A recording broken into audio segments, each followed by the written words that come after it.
میرا خیال ہے کہ اور پھر آئی جی صوبے کا تبدیل ہو جانا اور ایک بینچ کا باقاعدہ یہ بولنا کہ یہ ہیومن ٹریفکنگ کی طرف ہے، تو یہ بات سوچنے والی ہے کہ اس کیس کے پیچھے کیا عوامل ہیں۔ ابھی بھی آپ دیکھیں کس سسپیشیس طریقے سے بچی کو ریٹرن لے کر گئی ہے پولیس، پھر مجھ سے ملنے نہیں دیا گیا، جو کہ بالکل ان نیچرل تھا۔ جتنے بھی کورٹ میرج کے جتنے بھی کیسز ہوتے ہیں اس میں بچے کو جو بیٹی ہوتی ہے یا کوئی وہ اس کو اپنے والدین سے ملایا جاتا ہے، لیکن ہمارے کیسز میں ایسا نہیں ہوا۔ تو یہ چیزیں جو ہیں وہ کلیئر انڈیکیشن ہے کہ اس کے پیچھے کچھ نہ کچھ عناصر تو کار فرما تھے۔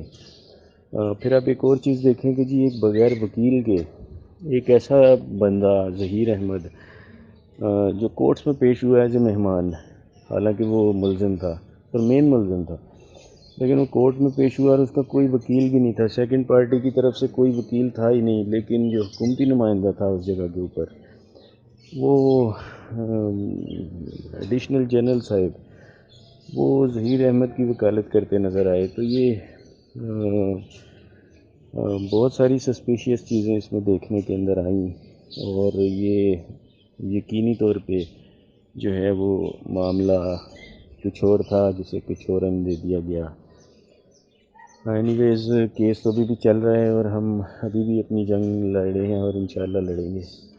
آپ کی بیٹی کا انٹرویو لاہور میں ایک یوٹیوبر نے کیا، آپ نے کہا وہ انٹرویو پلانٹڈ تھا اور اس اینکر کے خلاف قانونی کارروائی کا اعلان کیا۔ آپ کو کیوں لگتا ہے کہ وہ انٹرویو جعلی اور پلانٹڈ تھا؟ دیکھیں وہ جس ماحول میں انٹرویو ہوا وہ ڈیفینیٹلی ایک عجیب سا ماحول تھا، جس طریقے سے اس میں اسے میں تو اسے جیسے آپ نے پلانٹڈ انٹرویو کا ورڈ دیا، میں اسے 100% پلانٹڈ ہی کہوں گا۔ اس میں مخصوص سوالات پوچھے گئے جو آلریڈی بچی کو بتائے گئے تھے کہ یہ پوچھا جانے پہ یہ بتایا جانا ہے۔ سیکنڈلی میرا کوئی وہ جو خاتون یوٹیوبر ہے میرا ان سے کوئی ذاتی لڑائی تو ہے نہیں، انہوں نے میرے پر ذات کے اوپر جو ہے وہ بے بنیاد الزامات لگائے تھے، جس کے اوپر میں نے انہیں آلریڈی لیگل نوٹس بھیجا ہوا ہے، اور چونکہ اس وقت میری مین فوکس کیس کے اوپر ہے تو اس چیز کو ہم جو ہے وہ بعد میں دیکھیں گے۔ انٹرویو انہوں نے لیا، اس چیز سے میرا کوئی لینا دینا نہیں ہے، کوئی بھی جا کے انٹرویو لے سکتا ہے، بلکہ انہوں نے لیا۔ میں تو یہ کہوں گا کہ شاہد سپلین، مہرین سپلین، ماریا علی، بشرا شکیل اور دوسرے اینکرز کو بھی جا کے ان کا انٹرویو لینا چاہیے تاکہ پتہ چلے حقائق کیا ہیں۔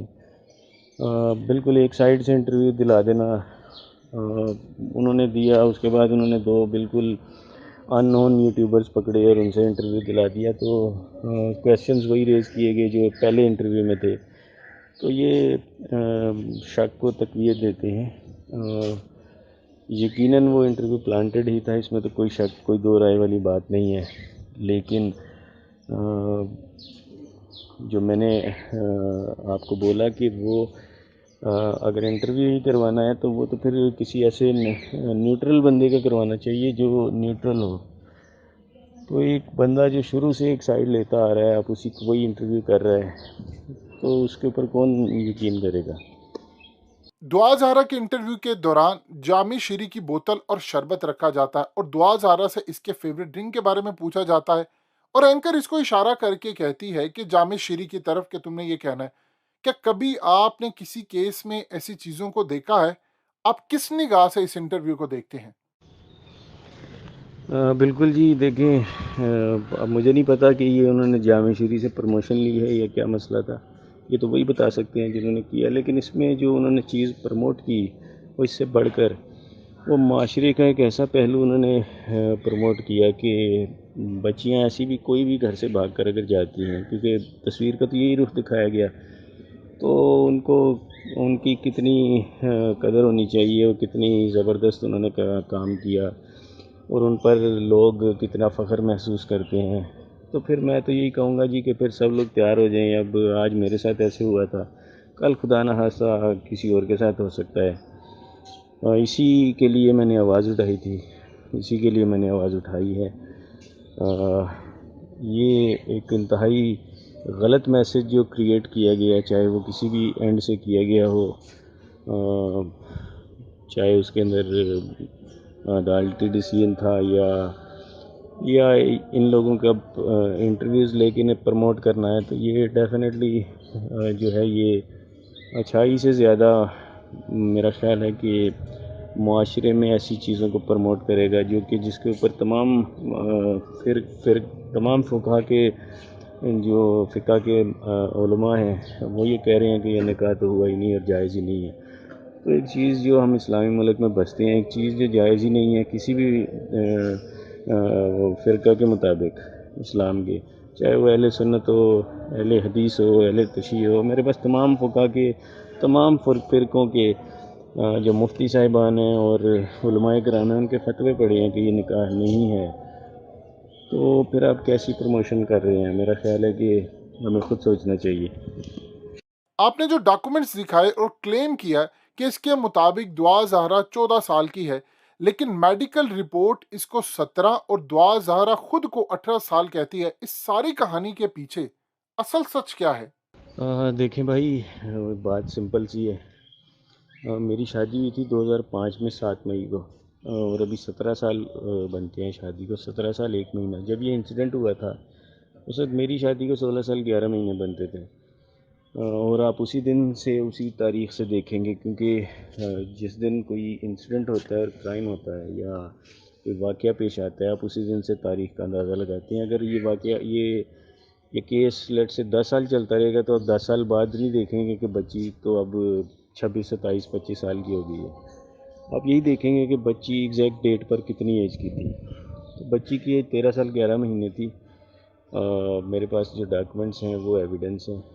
سیکنڈ چیز، میں آپ سے سوال کرتا ہوں کہ آپ کو اپنی ایج کا کیسے پتہ ہے؟ یقیناً آپ کے والدین نے بتائی اور آپ کے پاس ڈاکومنٹیشن پروف ہے۔ اب اگر آپ یہ کہیں نہیں یار میرے ابا نے میری ایج غلط بتائی، میں تو 70 سال کا ہوں اور آپ کی ایج ہے 20 سال، تو کیا کوئی مانے گا اس چیز کو؟ اس کیس میں بھی ایسے ہی ہے۔ بچی جو ہے وہ میری جب کورٹ میں آئی تو سب لوگ کہہ رہے تھے یار یہ تو چھوٹی سی بچی ہے، اور صاف نظر آ رہا ہے کہ اس کی ایج وہی ہے جو آپ بتا رہے ہو۔ ایک ہوتا ہے ایویڈنس جو کہ آپ کے ڈاکومنٹیشن ایویڈنس ہوتا ہے، اس کے علاوہ میرے پاس وہ ڈاکٹرز حضرات جو کہ میرے فیملی ڈاکٹرز ہیں، کل ان کا بھی انٹرویو آیا اور انہوں نے بھی کہا کہ یار 2005 میں نے آپ کی شادی کا کارڈ میرے پاس آیا تھا، چونکہ وہ ہمارے بڑے قریبی فیملی ڈاکٹر ہیں تو انہیں ایچ اینڈ ایوری تھنگ انہیں پتہ ہے، اسپیشلی جو بچی، یہ میری بیٹی اور میری باقی بیٹیاں ہر مہینے ڈیڑھ بعد کوئی نہ کوئی آپ کو پتہ ہے بچہ بیمار رہتا ہے، اور خصوصاً کووڈ میں تو آپ بہت زیادہ وہ کرتے ہیں، کووڈ ٹائم میں تو انہیں پتہ ہے کہ یار میں کس طریقے سے بچوں کو لے کر آتا ہوں۔ تو وہ ان کا ایک انٹرویو تھا اور وہ حیران ہو رہے تھے کہ یار یہ کیا ڈاکومنٹیشن کو کیوں نہیں مانا گیا، اور پھر جب ٹیسٹ کیا گیا وہ ایک بغیر کوئی بورڈ بٹھائے وہ ٹیسٹ کر دیا گیا، ایک سنگل ایم ایل او نے کیا۔ تو یہ سب چیزیں جو تھیں وہ غلط تھیں، فیک تھیں۔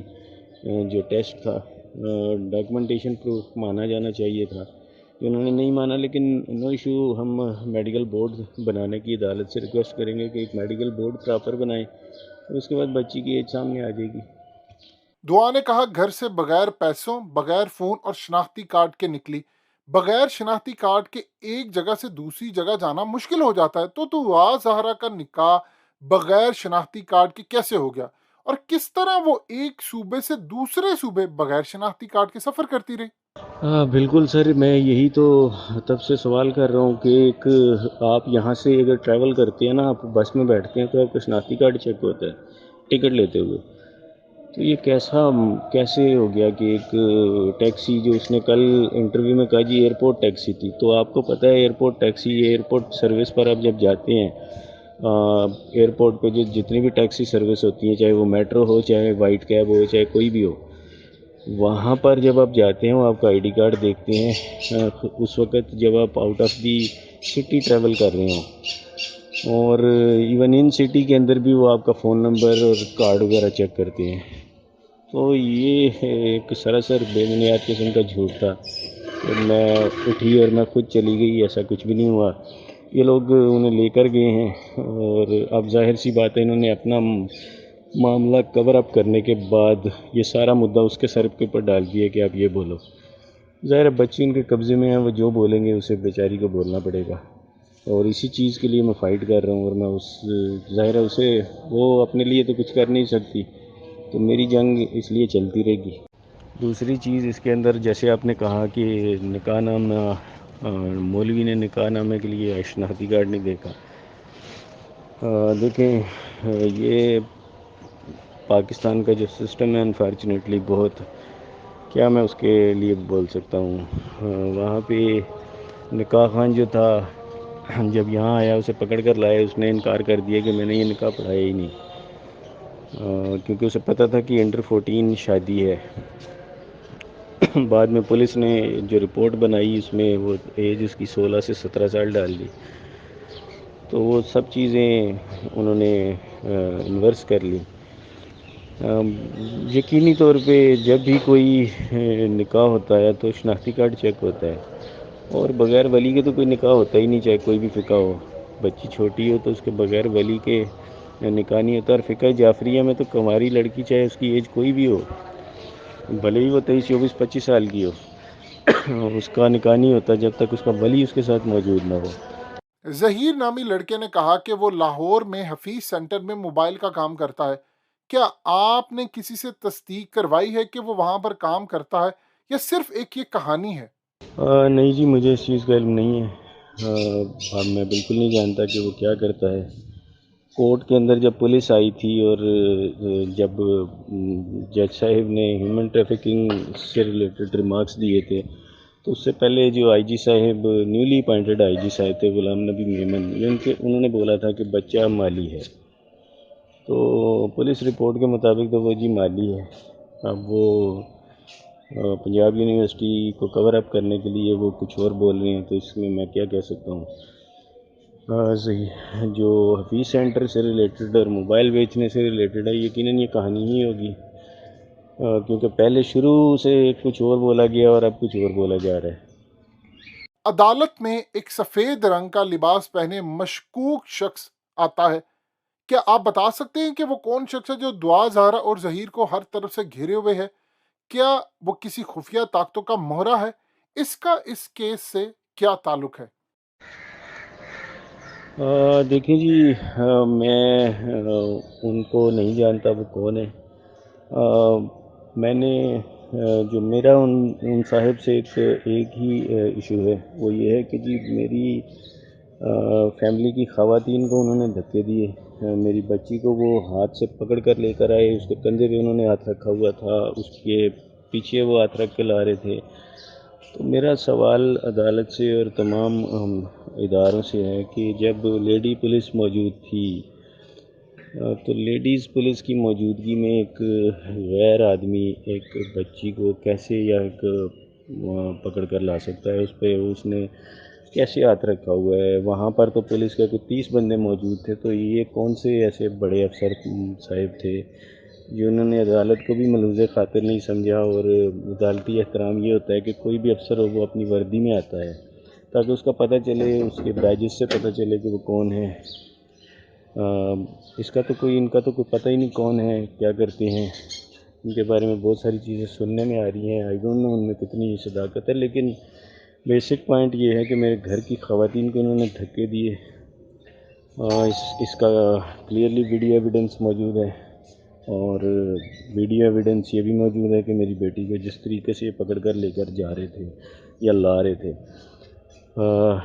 یہ ان کو اس کا جواب یقیناً دینا پڑے گا، اور پوچھنا چاہیے ان سے کہ یہ کس طریقے سے ایسے کر سکتے ہیں، خصوصاً اس صورت میں جب کہ بچی کے گرد لیڈی پولیس موجود ہے.